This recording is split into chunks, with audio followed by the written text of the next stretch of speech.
여러분 안녕히 주무셨습니까? 참 좋은 아침입니다. 오늘 6월 21일 금요일 말씀으로 드리는 오늘의 번제 호세아서 11장 말씀으로 같이 합니다. 호세아서 11장 우리는 8절부터 11절까지를 같이 읽습니다. 시작. 에브라임이여 내가 어찌 너를 놓겠느냐? 이스라엘이여 내가 어찌 너를 버리겠느냐?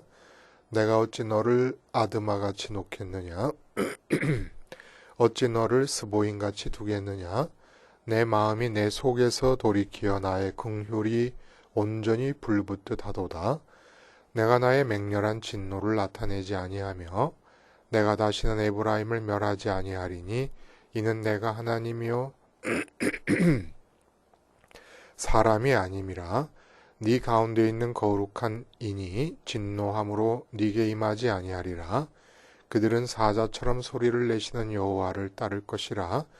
여호와께서 소리를 내시면 자손들이 서쪽에서부터 떨며오되 그들은 애굽에서부터 새같이 아수르에서부터 비둘기같이 떨며오리니 내가 그들을 그들의 집에 머물게 하리라. 나 여호와의 말이니라. 오늘 이 호세아서 11장 말씀을 중심으로 나는 절대 안 될 사람이다 라는 제목의 하나님 말씀 증거합니다. 나는 절대 안 될 사람이다. 여러분 참 천편일률적으로 자기 개발서의 어떤 주제를 따르는 그런 책들이나 또 요즘 한참 회자되고 있는 요즘은 한물 갔나요? 긍정이라는 단어 오늘 아침에 분명히 말씀에 근거해서 말씀을 드리자면 이런 자아 긍정의 뉘앙스를 포함하고 있는 모든 격려나 희망을 주는 말이나 권고들은 다 거짓말입니다. 아주 제일 경계해야 되고 상종을 피해야 할 원수라고 생각하면 틀림이 없습니다. 당신도 얼마든지 할 수 있다. 이런 말 하는 사람들. 그리고 실패했습니까? 그러나 아직도 성공적인 삶을 위해 당신은 늦지 않았다. 그리고 아무리 상황이 어려워도 결코 절망하거나 포기하면 안 된다. 이렇게 말하는 사람들, 끊임없이 긍정적으로 격려해주는 이런 말들을 입에 담는 사람들, 다 거짓말쟁이들입니다. 또 원수까지라고는 못하더라도 정말 아무것도 모르고 그냥 해대는 말입니다. 구약성경 전체가 선민의 역사를 통해서 증언하는 바, 출애굽에서부터 북왕국 이스라엘이 망하고 1400년쯤에 출애굽이 일어났다고 치면 주전 1400, 722년이니까 700년 동안의 역사, 그리고 586년이니까 900년 남짓한 이 역사를 통해서 구약성경이 우리에게 전해주는 메시지는 한 가지입니다. 당신은 세상에 대해서도 하나님에 대해서도 절대 안 될 사람이다. 절대 안 될 사람이기 때문에 구약성경 전체가 우리에게 증언하는 바대로 나는 절대 안 될 사람이기 때문에 예수님의 십자가가 복음이 되는 겁니다. 나는 절대 안 될 사람인데 절대적으로 내가 무엇인가를 되려고 하고 있습니다. 영적으로 보자면 제일 촌스럽고 무지하고 제일 악한 말이 나는 할 수 있다. 나는 될 수 있다. 나는 이룰 수 있다. 이런 종류의 말들입니다. 이처럼 촌스러울 수가 없는 거예요. 세련된다는 게 뭐예요? 자꾸 케이스를 경험하다 보니까 점점 더 케이스를 대하는 우리의 처세가 다듬어지고 매끄럽게 되는 것이 세련되는 거 아닙니까? 근데 이제까지 살아왔으면 알 텐데 아직도 내가 이 세상에서 내가 노력하면 기쁨이 온전해지고 만족할 수 있고 안정될 수 있는 삶을 구축할 수 있다고 믿고 그야말로 설치고 노력하고 몸부림치는 사람들. 이거 웬만큼 그저 한두 번 겪고 나면은 그 다음에 이 인생에 대한 나의 태도가 좀 세련돼야 되지 않아요? 근데 세련될 기미를 보이지 않습니다. 촌스러움을 그대로 유지하는 거예요. 그리고 이렇게 말해줍니다. 이게 아주 거짓말쟁이고 나를 멸망으로 이끌게 하는 사기꾼 같은 거라는 거예요. 그러면 나는 왜 절대로 안 될 사람인가? 이게 또 어처구니 없이 너무나 단순한 사실에서 이렇게 참혹한 결과가 빚어지고 있다는 겁니다. 한마디로 마음의 짝짓기에서 실패하기 때문이라는 거예요. 마음의 짝짓기. 우리 속담에 여자 팔자 뒤웅박 팔자다라는 말이 있습니다. 그 뒤웅박은 박을 따서 절반으로 잘라가지고 속을 걷어내면 바가지가 되잖아요. 근데 뒤웅박은 이렇게 절반으로 쪼개지 않고 주먹이 들어갈 만큼 구멍을 내서 속을 다 긁어낸 다음에 그 속에다 이제 곡식을 담는다든지 뭐 아니면 여물을 담는다든지 하는데 쓰는 그런 그릇입니다. 근데 이 뒤웅박이 말씀드린 대로 쌀이라든지 곡식같이 아주 소중하게 그 옛날에 종자 씨앗 같은 것이 굉장히 소중하지 않습니까? 그런 걸 담아두는 그릇으로 사용될 수도 있고 그리고 당장 버리기 힘든 여물 같은 것을 담아두는 그릇으로 쓰일 수도 있다는 거예요. 그러니까 여자 팔자 뒤웅박이라는 것은 어떤 남자를 만나느냐에 따라서 뒤웅박이 자기 속에 무엇을 담느냐에 따라서 아주 귀한 뒤웅박이 될 수도 있고 천한 뒤웅박이 될 수도 있는 것처럼 남편이라는 존재 하나를 어떻게 만나느냐에 따라서 자가용 기사 딸린 자가용 타고 다니는 사모님이 될 수도 있고 아니면 남의 밭에 가서 무청 떨어진 거 주워다 삶아가지고 시장에 나가서 좌판 깔고 앉아서 파는 장사하는 아주머니 될 수도 있다는 얘기입니다. 뭐 장사하는 아주머니가 되든 기사 딸린 차를 타고 다니는 사모님이 되든 복음 안에서 그까지 차이가 무슨 문제겠습니까마는 복음 바깥에 있는 인간적인 세계관으로 쳐다보면 이 차이는 엄청난 것이지요. 근데 이 모든 일이 나는 절대로 안 되는 이유가 짝짓기에서 문제가 되는데 하나님과 짝을 짓지 못하고 있기 때문이라는 거예요. 하나님과 내 마음이 짝이 이루어지기만 하면 파트너가 되기만 하면 하나님을 향해서도 하나님이 보시기에 좋은 그런 삶이 가능하고 이 세상을 향해서도 진짜 여자 팔자 뒤웅박이다라고 말할 수 있을 정도로 온전하게 기쁘고 행복한 삶을 살 수가 있는데 이 짝짓기가 안 된다는 겁니다. 마음의 짝짓기가. 그래서 예수님은 우리의 파트너가 아니에요. 예수님은 누구냐면 하나님을 나의 파트너로 만들어 주시려고 손 걷어붙이고 나선 중매쟁이이십니다. 예수님을 통하지 않고는 하나님이 내 마음에 짝이 되실 수가 없다는 것이에요. 하나님과 짝되지 않고 있는 한은 하나님을 향해서도 나는 안 될 사람이고 세상을 향해서도 나는 안 될 사람이라는 거예요. 나는 안 돼요.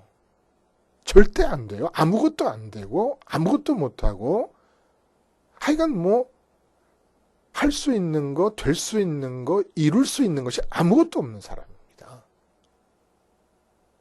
다시 한번 말씀드려요. 제일 경계해야 될 사람이 당신은 할 수 있습니다. 포기하지 마세요. 절망하지 마세요. 다시 일어서세요. 절대로 지금 사업이 안 되고 몸이 아프고 뭐 다른 문제가 생기고 그래서 주저앉게 됐다 그러면 절대 일어나지 마세요. 그냥 그 자리에서 주저앉은 김에 죽을지언정 아니 죽는 방향으로 나갈지언정 다시 일어날 생각을 하지 말라는 거예요. 일이 지금 안 되고 있습니까? 그러면 그 일을 잘 되게 만들려고 절대 애쓰지 말라는 거예요. 그 일이 혹시 조금이라도 개선이 되면 더 큰 일이 안 되는 일이 내게 다가올 것입니다. 안 돼요. 절대 안 돼요. 나는 안 되는 사람입니다. 오늘 본문에 하나님께서 참 느닷없는 말씀을 하세요. 8절을 보면은 에브라임이여 내가 어찌 너를 놓겠느냐 이스라엘이여 내가 어찌 너를 버리겠느냐 내가 어찌 너를 아드마같이 놓겠느냐 어찌 너를 스보임같이 두겠느냐 내 마음이 내 속에서 돌이키어 나의 긍휼이 온전히 불붙듯 하도다. 이거 도대체 종잡을 수가 없습니다. 여기서 아드마나 스보임은 그 소돔과 고모라 근처에 있는 성읍들이었어요. 그러니까 하나님의 심판을 받아서 소돔과 고모라가 멸망하지 않습니까? 그때 함께 멸망을 당한 성읍들이에요. 근데 이제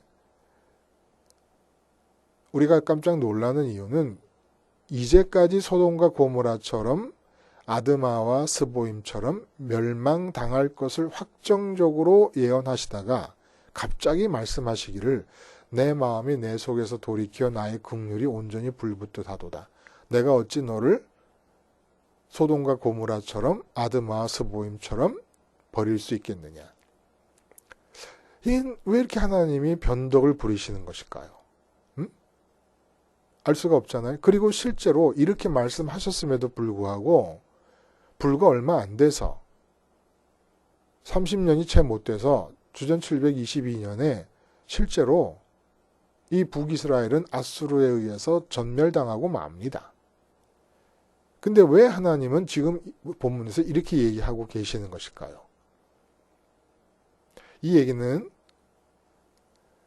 하나님이 이 세상을 창조하시고 다스리고 계시는 중에 선민을 택해서 가나안 복지로 들어와 살게 하셨잖아요.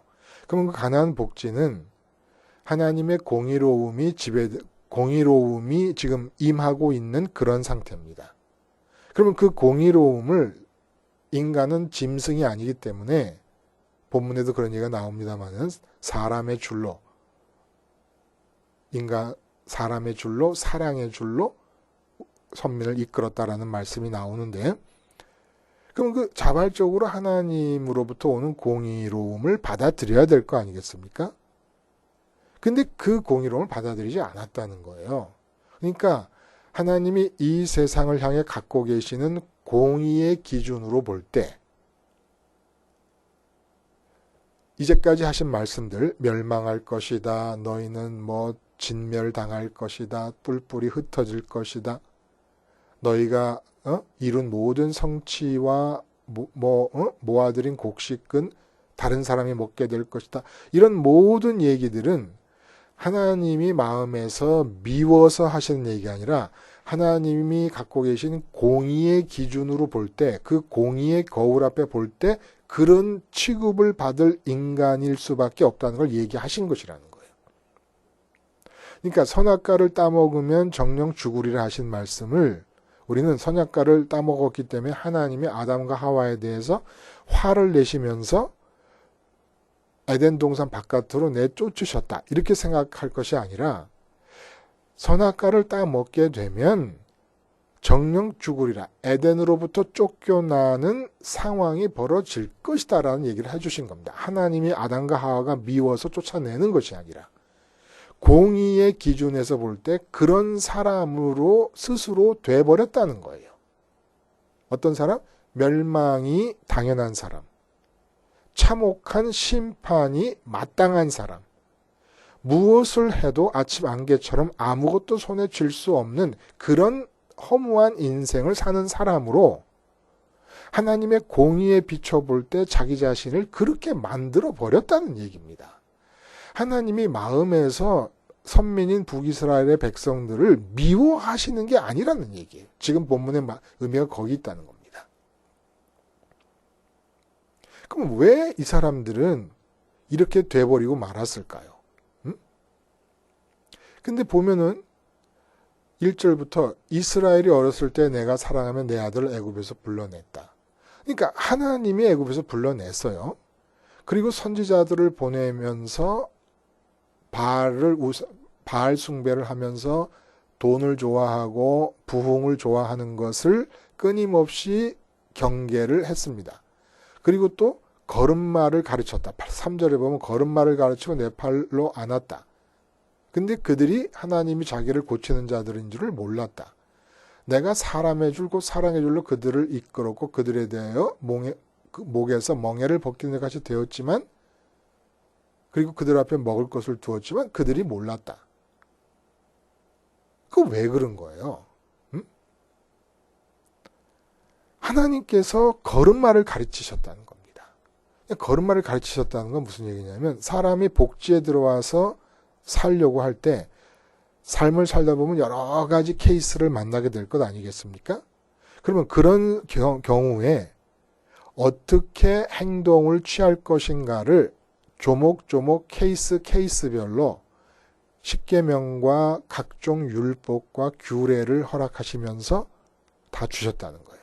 그러니까 요대로만 하면 된다라는 지침을 주셨다는 겁니다. 이게 걸음마를 가르치셨다는 거예요. 그냥 무슨 삶의 경우를 만나든지 간에 십계명과 율법을 다 모아놓고 규례를 다 모아놓고 보면 거기에 해당되지 않는 부분이 거의 없는 겁니다. 그럼 이게 그대로만 하면 된다는 거예요. 그대로만 하면. 마치 그 아이들이 글씨 쓰는 연습을 할 때 글씨 교본이 있잖아요. 그러면 점자로 글씨를 이렇게 점자로 써놓으면 그 점자를 따라서 점선으로 이루어진 글씨물을 따라서 글자를 쓰면 되는 거 아닙니까? 율법과 계명은 너희가 살면서 당할 이러이러한 경우마다 예를 부모님과의 관계가 있다. 그러면 공경이라는 글자를 점선으로 표시를 하는 것처럼 그걸 그대로 실선으로 그리면서 따라가라는 거예요. 그리고 다른 사람과 말을 할 때는 거짓말을 하지 말라. 그럼 거짓말을 하지 말라는 거예요. 그냥 단순하게 거짓말을 하지 않으면 된다는 겁니다. 그걸 따라가라는데 근데 이렇게 걸음마처럼 다 가르쳐 주셨는데도 안 되더라는 거예요. 안 되더라는 거예요. 아무리 해도 안 되더라는 거예요. 하나님을 향해서도 안 되고 삶을 향해서도 안 되더라는 거예요. 삶을 향해서 안 된다는 게 뭐예요? 삶에서 궁극적인 기쁨과 만족과 행복의 삶을 살지 못하더라는 겁니다. 뭘 해도. 그리고 하나님을 향해서도 끊임없이 하나님을 배반하고 하나님을 욕되게 하는 일만 하더라는 겁니다. 그 이유가 뭘까? 하나님이 생각하신 거예요. 그 이유를 생각하시면서 그 이유 하나를 제거해버림으로써 내가 이 선민들에 대한 내 마음의 사랑, 공의에 비추어 볼 때는 그렇게 망하는 것이 마땅하기 때문에 역사는 그렇게 흘러갈 것이지만 내가 선민이라는 존재들을 그러니까 사람 중에서 선택함을 중단하지 않을 것이고 이제 구약 성경에서 출애굽시켜 광야에서 만나 먹여 메추라기 먹여 생수 마시게 해 그리고 율법과 계명을 줘서 걸음마를 가르쳐 복지로 끌어들일 때도 손으로 끌어 안아서 다 전쟁을 이기게 해주고 그리고 철따라 이른 비와 늦은 비를 내리게 해주고 곡식이 자라게 해주고 이 모든 걸 다 해줘도 하나님 말씀대로 못 사는 거예요. 하나님을 배반하는 거예요. 그리고 삶에 대해서도 궁극적인 평강의 삶을 살지를 못하는 거예요. 근데 그 이유를 보니까 한 가지더라는 거예요. 공의 중에 하나님께서 베푸시는 공의로움 중에 공의로움의 기준으로 볼 때 지금 망해야 될 사람들로 스스로를 만들어 간 거 아닙니까? 하나님이 미워하신 게 아니라. 하나님의 사랑은 여전히 똑같은 거예요. 마치 내 자식이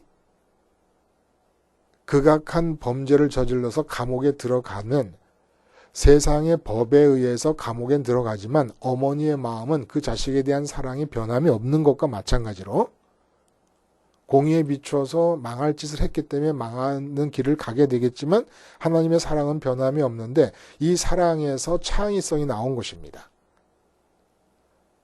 이렇게 저렇게 하고 선지자를 보내고 율법과 가르치고 계명을 가르치고 먹을 걸 주고 뭘 해도 하나님을 섬길 줄도 모르고 세상에서 행복할 줄도 모르는 저 인간들을 어떻게 하면 좋을까 하다가 이유를 하나님이 어디서 발견하셨냐면 첫 번째 공의를 지키지 못하는구나라는 걸 안 거예요.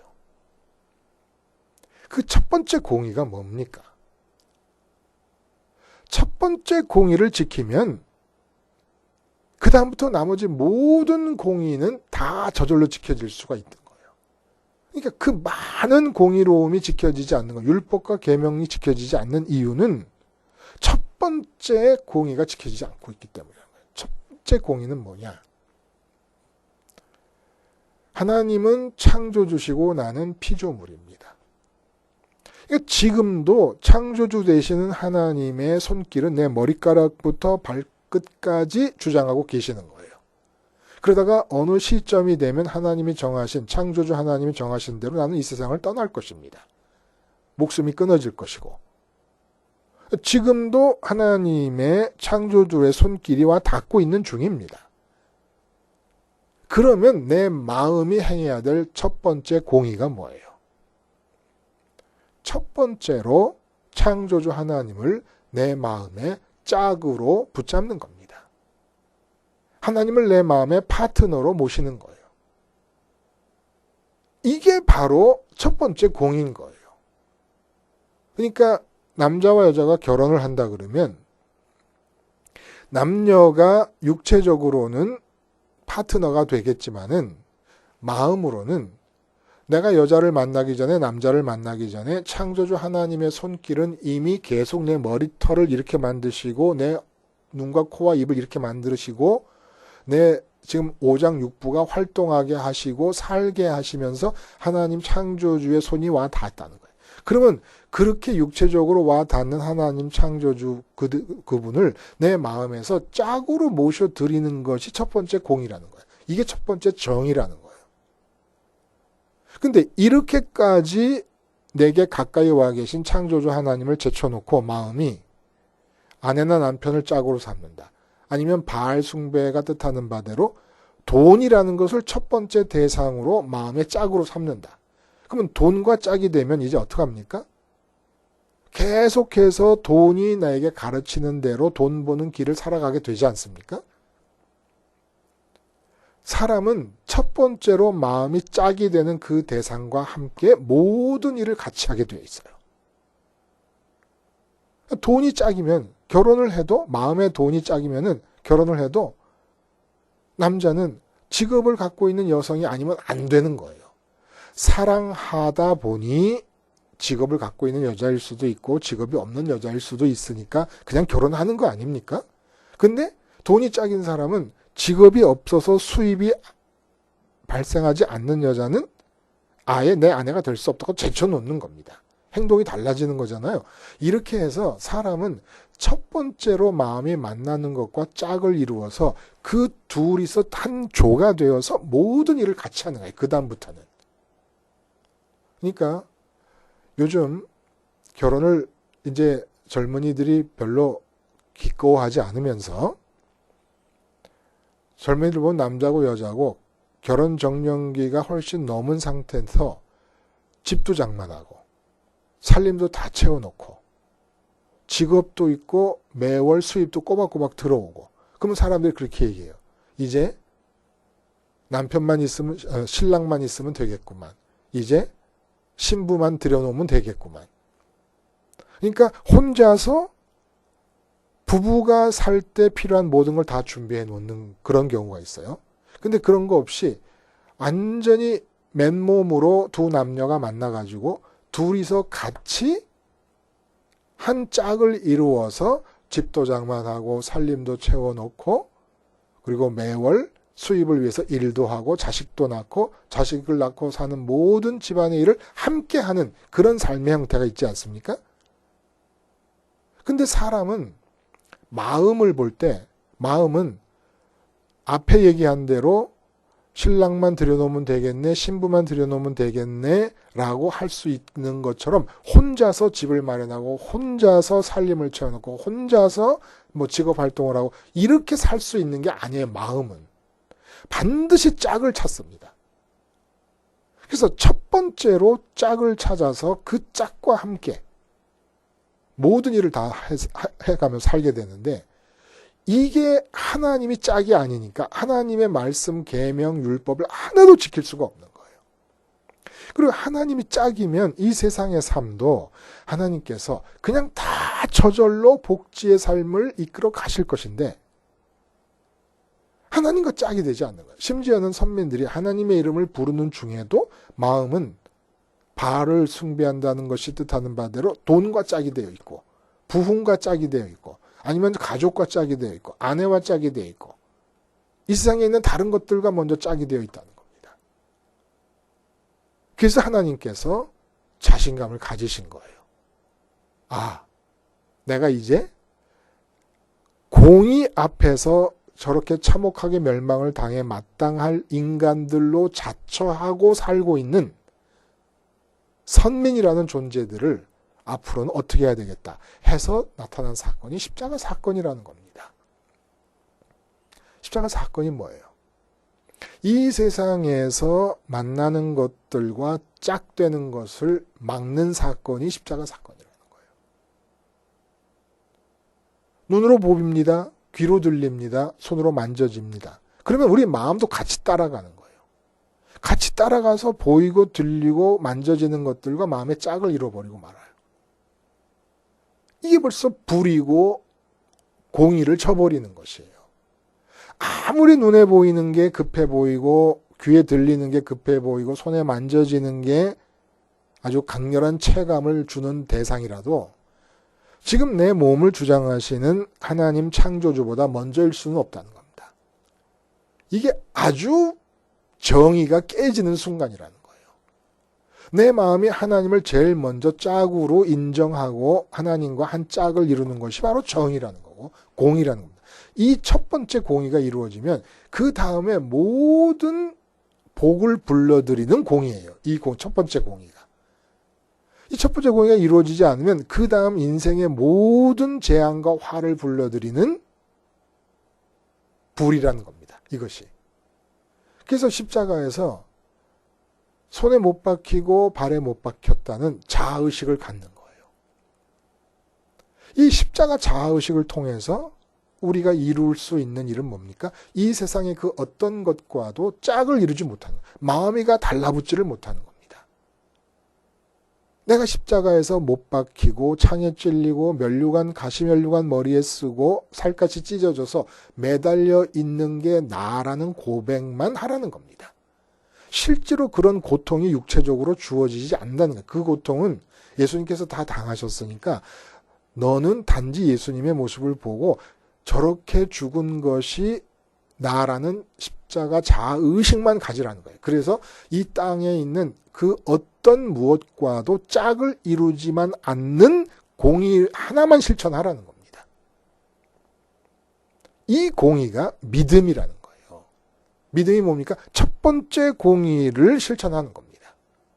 마음으로 실천하는 거예요. 행위로 실천하는 게 아니라. 이게 마음의 실천이기 때문에 믿음이라고 하는 것이죠.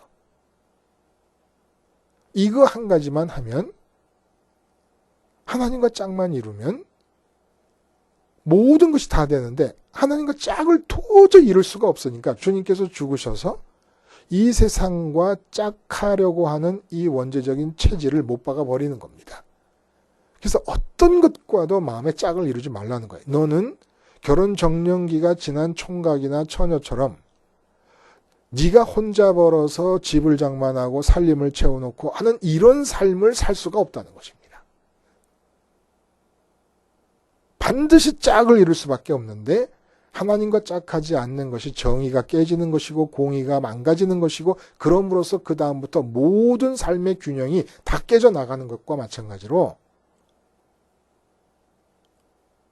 이제 십자가에서 눈에 보이고 귀에 들리고 손에 만져지는 모든 것들을 어떤 식으로 대하냐면 나는 십자가에서 죽은 자라는 의식으로 대하다 보면 모든 순간에 하나님이 오셔서 너에게 짝이 되어 주실 것이라는 겁니다. 이 방법을 하나님이 생각하시면서 내가 선민들에 대한 이 사랑을 이렇게 성취해 나갈 것이다 라는 얘기를 본문이 해주고 있는 것이죠. 여러분, 하나님과 짝만 되면 되십니다.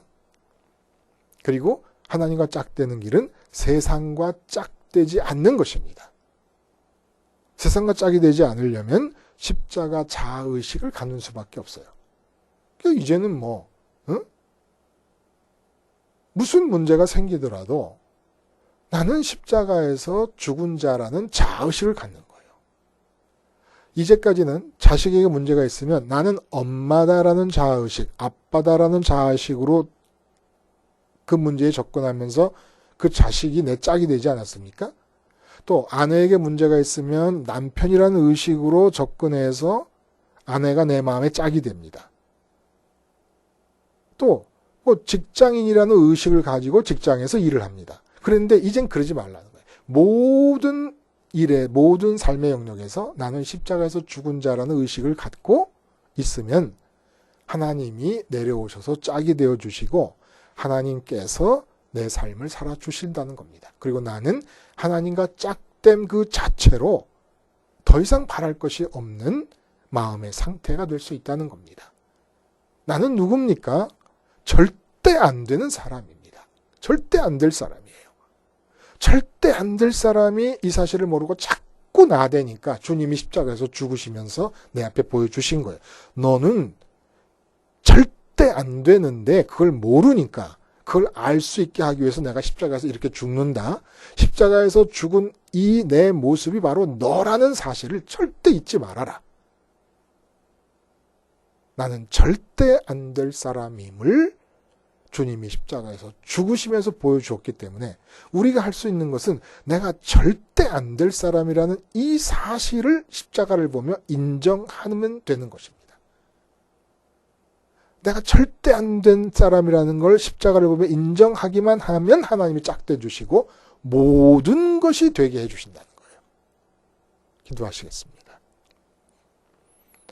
하나님 아버지, 십자가 생활화를 통하여 언제 어디서 무엇을 만나고 어떤 상황에 처하든지 나는 절대 안 될 사람임을 깨닫게 하셔서 이 세상과 짝됨을 피하게 하시고 그럼으로써 하나님이 나의 짝되심으로써 하늘을 향해서도 땅을 향해서도 온전함으로만 채워지는 삶이 되게 해 주시옵소서.